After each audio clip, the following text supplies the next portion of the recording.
आत्मरस पिपासु आत्मन साथियों, जय जिनेन्द्र, नमस्कार। हमने पिछली मीटिंग में समय का तगाजा मानकर विषय थोड़ा बीच में छोड़ दिया था, क्षमा प्रार्थी हूँ।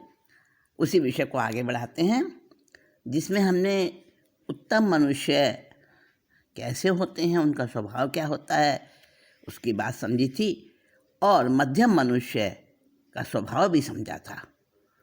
4 श्रेणियाँ जो बताई थी, उत्तम मनुष्य, मध्यम मनुष्य, अधम मनुष्य और अधमाधम मनुष्य। तो 4 में से 2 का तो हमने स्वभाव जान लिया। अब तीसरा नंबर है अधम पुरुष का स्वभाव कैसा होता है और अधमाधम पुरुष का स्वभाव कैसा होता है। पंडित बनारसी दास ने बड़ा सुंदर वर्णन किया है इन 4 श्रेणियों का। सुनते हैं अधम पुरुष का स्वभाव कैसा होता है। जैसे रंक पुरुष के भाई काणी कौड़ी धन, उलुआ के भाई जैसे संजय ही विहान है। कुकरू के भाई जो पिडोर जीरवानी मठा, सुकरू के भाई जो पुरुष पकवान है। बायस के भाई जैसे नींब की निम्बोरी दाख, बालक के भाई दंत कथा जो पुराण है। हिंसक के भाई जैसे हिंसा में धर्म, तैसे मूर्ख के भाई शुभ बंध निर्वाण है। अधम पुरुष को, अज्ञानी पुरुष को, मूर्ख पुरुष को क्या लगता है कि जैसे शुभ कर्मों का बंध हो रहा है तो मानो कि उसको मोक्ष मिल रहा है। पुण्य बंध को ही मोक्ष मानता है। और उसका स्वभाव क्या क्या होता है उसकी बात बताइए, उदाहरण दे के समझाया है। जैसे कोई रंक हो, बिल्कुल कंगला, उसके पास कुछ भी नहीं, रंक उसको कहते हैं। जैसे रंक पुरुष को एक कानी कौड़ी भी मिल जाए, मतलब फूटी कौड़ी भी मिल जाए उसे, तो उसको बड़ा भारी धन लगता है, अरे बड़ा मिल गया मुझे तो। और उल्लू को जैसे शाम होती है तो उसको बड़ी प्रसन्नता होती है कि अरे सूर्योदय हो रहा है, अभी तो मेरा जीवन बढ़िया बनने वाला है। सांझ होती है, शाम होती है, अंधेरा होता है तो उसे अच्छा लगता है, भाता है वो। और कुकरू यानी कुत्ते के जैसे भाई क्या भाता है कुत्ते के, उसको क्या पसंद आता है? पिडोर कहते हैं वमन, उल्टी, वोमिटिंग। और उस वोमिटिंग को वो कितना स्वाद मानता है। जैसे जिरवानी मट्ठा, और मट्ठे के अंदर, मट्ठा समझते हो ना, दही को पतला करके गर्मियों में पीते हैं ना, जीरा नमक वगैरह डाल के, बड़ा स्वाद लगता है ना मट्ठा। तो जैसे जीरा नमक डाला हुआ बहुत स्वादिष्ट बनाया हुआ मट्ठा हो, तो वैसे कुत्ते को वमन ऐसा पसंद आता है। और सुकरू माने सुकरू का भाई जो पुरुष पकवान है। और विष्ठा, गंदगी, मनुष्य का जो उत्सर्जन है उसको कहते हैं पुरुष। तो पुरुष के सामने अगर वो विष्ठा हो तो उसको बड़ी पसंद आती है, बड़े स्वादिष्ट लगती है, जैसे पकवान। और बायस कहते हैं कौवे के जैसे उसे नीम की निम्बोली मिल जाए तो वो उसको ऐसे लगती है जैसे दाख, किशमिश, बहुत उसको स्वाद लगती है कौवे को निम्बोली, नीम की निम्बोली जो पक जाती है ना, निम्बोली पीली पीली हो जाती है, उसको वो दाख, खजूर के समान, किशमिश के समान स्वाद मान के खाता है। और बालक के भाई दंत कथा जो पुराण है, एक बच्चा है, उसको कुछ समझ नहीं है, कुछ ज्ञान नहीं है, अब उसको कोई भी दंत कथा सुना दी, छोटी मोटी कहानी, उसको लगता है बड़ी मुझे तो बड़ी अच्छी चीज़ बता दी, पुराण की तरह से उसकी इज्जत करते हैं, जैसे कोई पुराण की बात सुन ली हो, क्योंकि अज्ञानी है ना। कितने सारे उदाहरण दे दिए,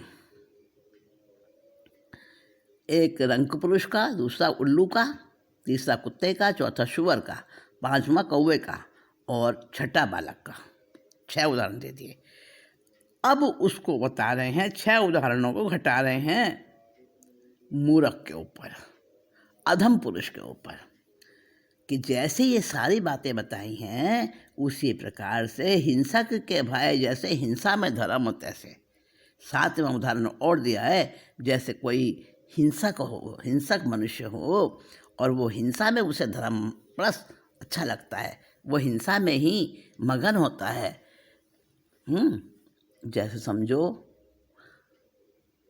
आजकल के वो है ना टेररिस्ट क्या करते हैं, लोगों को मारते हैं, और जब वो बेचारे चिल्लाते हैं, मरते मरते तड़पते हैं, तो उन तड़पते वो को देख देख के खुश होते हैं। तो आतंकवादी कहते हैं जिनको, तो हिंसक वो हैं। और जैसे कोई शिकारी है, तीर मारता है किसी पक्षी को, बही लिया है, और वो तड़पता है बेचारा, तो वो हंसता है, खुश होता है। तो इसी तरह से हिंसक जो है हिंसा में खुश होता है और धर्म भी मानता है। तो 7 उदाहरण दिए यहाँ पे। तैसे माने इसी प्रकार मूर्ख के भाई शुभ बंध निर्माण है। और मूर्ख बार बार अपने अज्ञानता में कर्म बंद किए जाता है और सोचता है कि ये मेरे शुभ कर्म जो है ना, ये ही मेरे मोक्ष हैं, ये मेरा मोक्ष का सामान इकट्ठा हो रहा है। तो अधम पुरुष का स्वभाव बताया। अब चौथी कैटेगरी और है अधमाधम, अधम से भी अधम। तो बताया उसका स्वभाव सुनिएगा कैसा है। कुंजर को देखी जैसे रोष करी भूसे स्वान, रोष करे निर्धन बिलो की धनवंत को, रैन के जगैया को बिलो की चोर रोष करे, मिथ्यामती रोष करे सुनत सिद्धांत को, हंस को बिलो की जैसे काग मन रोष करे, अभिमानी रोष करे देखत महंत को, सुकवि को देखी जो कुकवि मन रोष करे, त्यों ही दूर जन रोष करे देखी संत को। अधम बताया कि जो दुर्जन कोई व्यक्ति होता है, उससे कोई सामने संत साधु बड़ा वैरागी दिख जाए तो उससे गुस्सा आता है। अधम की पहचान बताई है और फिर उसके उदाहरण बताए हैं, सारे उसके मतलब उपमाएं बताई हैं, उदाहरण दिए हैं कि हम उसको पहचान लें। कैसे पहचान लें? जैसे हाथी, कुंजर माने हाथी, कुंजर को देख जैसे रोष करी भूसे स्वान। अब स्वान कहते हैं कुत्ते को, कुत्ता। हाथी चलता है और हाथी को देखकर कुत्ता गुस्से में भौंकता है, जोर जोर से भौंकता है, देखा होगा आपने। और इसमें कहावत भी बन गई है कि हाथी अपनी चाल चले और पीछे पीछे कुत्ता भौंकता जाए, फिर भी हाथी उसी प्रकार से अपनी गजगति से चलता जाता है, उसे परवाह नहीं होती। लेकिन वो यहाँ पर उदाहरण दे रहे हैं। स्वान किसको कहा? कुत्ते को। कुत्ता किसको कहा? अधम पुरुष को। और कुंजर किसको कहा? अच्छे व्यक्ति को देखकर उसको गुस्सा आता है। और जैसे वो कुत्ते को गुस्सा आता है हाथी को देखकर, उसकी चाल को देखकर, उसके डील डॉल को देखकर, और वो गुस्से में भौंकता है, जोर जोर से भौंकता है। तो कुंजर को देख जैसे रोष करी भूसे समान, रोष करे निर्धन बिलो की धनवंत को। और जो कोई निर्धन होता है, उसके पास पैसा नहीं होता, एक पाई को मोहताज होता है, उसके सामने कोई धनी गाड़ी में चढ़ा घूम रहा है, बढ़िया कपड़े पहनता है, और उसको गुस्सा आता है, गालियाँ देता है उसको। और कभी कभी तो पकड़ के उसका गिरेबान और कहता है, अच्छा मेरे को जलाता है, मेरे सामने धौंस दिखाता है अपने पैसे की। तो बिना मतलब गुस्सा करता है। अरे ये नहीं सोचता कि भाई उसने रोशनी कमाई है और तूने अंधेरा कमाया है। जो तूने कमाया है वो तू खाएगा, जो उसने कमाया है वो अपना खाएगा, वो अपना भोग रहा है, जैसा पुण्य बांध के लाया। और तूने पाप किए होंगे, तेरे पास पुण्य वाने की पूंजी है ही नहीं, ये नहीं सोचता, बस उस पर गुस्सा करता है। तो निर्धन जो है धनवान को देखकर उस पर रोष करता है, गुस्सा करता है। और रैन के जंगैया को बिलो की चोर रोष करे। अब कोई रात में जग रहा है और चोर आया और जागते वाले को देखकर, अरे ये जग रहा है, मेरा काम नहीं हो सकता, मेरी इच्छा पूरी नहीं होगी, चोर को गुस्सा आता है। मिथ्यामती रोष करे सुनाते सिद्धांत को। और कोई सिद्धांत की बात, जिनवाणी की बात, आत्मा की बात सुन के जैसे मिथ्यामती को गुस्सा आता है, मिथ्यात्वी नहीं सुन सकता आत्मा की चर्चा, उसे पसंद नहीं आती है। तो जैसे मिथ्यात्वी आत्मा के सिद्धांत की बात सुनकर गुस्सा करता है, बेचैन हो जाता है सुनकर, नहीं, कान बंद उंगलियां दे लेता है कानों के अंदर। तो ये उदाहरण दे रहे हैं, हंस को बिलोक की जैसे काग मन रोष करे, और जैसे हंस को देखकर कौवे को गुस्सा आता है, यो हो मैं तो ऐसा काला कलूटा, और ये देखो कितना सुंदर है, इसकी बोली देखो, इसकी चाल देखो, और मैं कैसा हूँ, और ये मेरे सामने और अपना मतलब अपने छवि दिखा रहा है। तो हंस तो बेचारा अपने स्वभाव से, अपने कार्य से लगा, और कौवे को तो दिखा थोड़ी रहा है, वो कोई शान थोड़ी दिखा रहा है अपनी, लेकिन हंस को देखकर कौवे को तो गुस्सा आता ही आता है। और अभिमानी रोष करे देखते महंत को। और कोई बड़ा भारी अहंकारी है, वो किसी क्षमावान को देख लेता है, ज्ञानी को देख लेता है, तो उसे गुस्सा आता देखकर। और सुकवि को देख जैसे कुकवि मन रोष करे। कोई बढ़िया कविता करने वाला टैलेंटेड कवि है, और उसको देखा, उसकी कविता सुनी, लोग उसकी वाह वाह कर रहे हैं, तो जिसको आता ही नहीं है, कुकवि नाम का कवि है, वो कहलाने का कवि है, उसको गुस्सा आता है, उसकी प्रशंसा बर्दाश्त नहीं होती उसको। तो कुकवि को देख जैसे सुकवि को देख जैसे कुकवि मन रोष करे, त्यों ही दुर्जन रोष करे देखे संत को। तो अधम पुरुष ऐसा होता है कि जिस तरह से हाथी को देखकर कुत्ता, धनी को देखकर निर्धन, जागने वाले को देखकर चोर, मिथ्यात्वी जो है सिद्धांत आत्मा की बात सुनकर गुस्सा करता है, 4 हो गए। और 5वां हंस को देखकर जैसे कौवा गुस्सा करता है। अभिमानी जो है क्षमावान को देखकर करता है, 6 हो गए। और सुकवि को देख जैसे कुकवि रोष करे, यहाँ भी 7 उदाहरण दिए हैं। त्यों ही यानी इसी प्रकार दुर्जन जो है संत को देखकर मन में खींचता है, झुंझलाता है, गुस्सा करता है, वो अधम पुरुष का स्वभाव है। इतनी पहचान बताई है, देखिए। अब फिर एक सवैया और बताते हैं, जिस सवैये में और पहचान बता रहे हैं।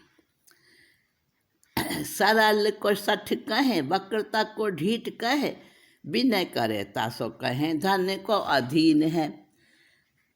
छमी को निबल कहे, दमी को अदति कहे, मधुर वचन बोले तासो कहे दीन है। धर्मी को दम्भी निष्प्रेही को गुमानी कहे, तिस न घटावे तासो कहे भागहीन है। जहाँ साधु गुण देखे तिन को लगावे दोष, ऐसे कछु निर्धन ऐसो कछु दुर्जन की हृदय मलिन है। दुर्जन का हृदय कैसा मलिन होता है, उसकी पहचान बताई है, उसके बारे में समझाया है उदाहरणों से, दृष्टांत दे देके। अब वो दुर्जन का हृदय कैसा होता है, बिल्कुल मैला, गंदा, दुर्भाव से भरा हुआ, तभी तो उसका नाम दुर्जन है ना। तो अधम पुरुष के ही उसमें जोड़ा है इसको। तो वो कैसा होता है, सरल कोई व्यक्ति है, सीधा साधा सरल है, उसको सठ कहता है, दुष्ट कहता है उसको। कौन कहता है, वो अधम पुरुष। वो सरल को तो सठ कहता है, और जो वक्ता है, अच्छा बोलने वाला है, बात को समझा कर कहता है, बड़ा विश्लेषण करके बताता है, उसको वो ढीठ कहता है। ढीठ बोलने में चतुर जो है, उसको वो कहता है ढीठ है वो। तो ये तो व्यक्ति ढीठ है। और जो कोई विनयवान है, उसको कहता है अरे अपने मतलब से भी निकल रहा है, तो अपना स्वार्थ साधने के लिए झुक रहा है। तो बिना जो करता है उसको कहता है कि ये तो धन के अधीन है, इसको कुछ प्राप्ति होगी तभी हाथ जोड़ता है। और क्षमी को निबल कहे, कोई क्षमा करने वाला व्यक्ति है, स्वभाव से ही क्षमा करता है। वो किसी ने कुछ उसका गलत कर दिया, उसे परेशान कर दिया, तभी उस पर गुस्सा नहीं करता। क्षमा क्षमा। तो ऐसे क्षमा करने वाले को वो दुर्जन क्या कहता है? निबल। ताकत ही नहीं है, कैसे मुकाबला करेगा। और दमी को अदत्ती कहे। दमी यानी संयमी, जो इंद्रियों का दमन करने वाला, इंद्रियों को खुला नहीं छोड़ता, उनको पकड़ के रखता है, उनकी इंद्रियों की इच्छा पूर्ति नहीं करता। तो ऐसा जो संयमी है उसको कहता है अरे जा, कंजूस है, कंजूस है ही नहीं इसके पास, क्या खाएगा, ना तो खाना आता, ना बोलना आता, ना ऐश करना जानता, कंजूस है। दमी को अदत्ती कहे, यानी कि संयमी को कंजूस कहता है। और मधुर वचन कोई बोले तो उसको कहता है अरे ये तो दीन है, दीन, गरीब है, और कुछ है ही नहीं इसके पास, फालतू में मीठा मीठा बोलता है बस। और धर्मी को दम्भी, अगर कोई धर्म करने वाला है, आत्मा का स्वभाव जानता है, आत्मा में अपने रहने वाला है, उसको कहता है दम्भी, अहंकारी है ये तो। और निष्प्रिय है, जो निष्प्रिय है, शरीर के परवाह नहीं करता, मान अपमान की परवाह नहीं करता, निष्प्रिय है, उसको कहता गुमानी, यानी अहंकारी बताता है उसको। तृष्णा घटावे तासु कहे भागीन है, जो अपनी तृष्णा को, इच्छाओं को कंट्रोल करके रखता है, घटा के रखता है, तो उसको कहता है अरे भागीन है, इसके किस्मत में है ही नहीं खाना पीना, बढ़िया मौज मस्ती करना, किस्मत से ही खराब है, बदकिस्मत है ये तो। और जहाँ साधु गुण देखे तिनको लगावे दोष। अच्छे अच्छे गुण किसी के अंदर दिख जाएं, कोई व्यक्ति गुणवान है, कोई साधु है, सुंदर है, गुण वाला है, तो उसको कोई ना कोई दोष लगा देता है उसमें। कौन, किसकी पहचान बता रहे हैं? अधम अधम पुरुष की पहचान है सारी, दुर्जन की। तो उसको कोई ना कोई दोष लगा देता है, चाहे वो दोष उसमें है या नहीं है। ऐसो कछु दुर्जन को हृदय मलिन है। और दुर्जन का हृदय कुछ इस प्रकार का है, जैसे जैसे ये बातें बताई, पहचान बताई, तो वो हमेशा उल्टा ही सोचता है, उल्टा ही बोलता है, उल्टा ही काम करता है। यानी इसी को तो कहते हैं मिथ्या दृष्टि। अब मिथ्या दृष्टि की अहम बुद्धि कैसी होती है वो भी समझा रहे हैं। देखिए क्या ज्ञान दे रहे हैं। मिथ्या दृष्टि की अहम बुद्धि किस प्रकार की होती है? मैं करता मैं कीनी कैसी, अब यों करो कहाँ जो ऐसी, ए विपरीत भाव है जा में, सोवरते मिथ्यात दशा में। चौपाई की तरज में मिथ्या दृष्टि की बुद्धि कैसी होती है इसका वर्णन किया है कि अहंकारी होता है। सबसे पहले तो वो जो मिथ्या दृष्टि है, बाहर में थोड़ी उसकी पहचान बता दी। ऐसे तो मिथ्या दृष्टि, सम्यक दृष्टि की बाहर में कोई पहचान नहीं है।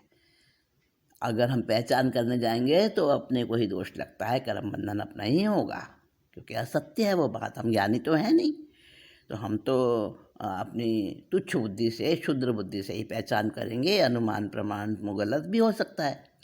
तो मिथ्या दृष्टि की बुद्धि में सबसे पहले तो अहंकार होता है, और वो मैं ज़्यादा करता है। मैंने ऐसा किया, अब मैं ऐसा करूँगा, मैंने ये काम किया, दूसरा नहीं कर सकता ऐसा, मैं ही हूँ ऐसा करने वाला, और अब भी मैं जैसा ऐसा कह रहा हूँ वैसा ही करूँगा मैं। और इस प्रकार का विपरीत भाव जिसमें मैं की बुद्धि है, समझो पहली पक्की पहचान है कि वह मिथ्या दृष्टि है। अहम बुद्धि मिथ्या दशा धरे स्वमिथ्यावंत विकल भयो संसार में करे विलाप अनंत। अहंकारी मिथ्या दृष्टि वो उल्टी ही खोपड़ी वाला होता है। जैसी पहचान बताइए ना अभी, इस प्रकार की सही बात की जगह उल्टी बातें आती है उसके मन में, तो ऐसा मिथ्यावंत होता है, ऐसा मिथ्या दृष्टि होता है। और वो उसका फल क्या बताया कि संसार में आवागमन, जन्म मरण में वो व्याकुल होकर रहता है और विलाप करता रहता है। कभी उसको सुख नहीं मिलता, शांति नहीं मिलती, उसको चैन नहीं आता, उसको संतुष्टि नहीं प्राप्त होती, क्योंकि आत्मा से दूर है। इतनी सारी ये पहचान बताई हैं और आगे और पहचान बता रहे हैं, हमें अनुभव दे रहे हैं कि संसार में कैसे कैसे व्यक्ति होते हैं। अपनी भी पहचान करें और दूसरों की भी करें। दूसरों की करने से पहले खुद की पहचान करें। पंडित बनारसी दास जी ने ज्ञान भर दिया है इस समय साल नाटक में। तो अगली मीटिंग में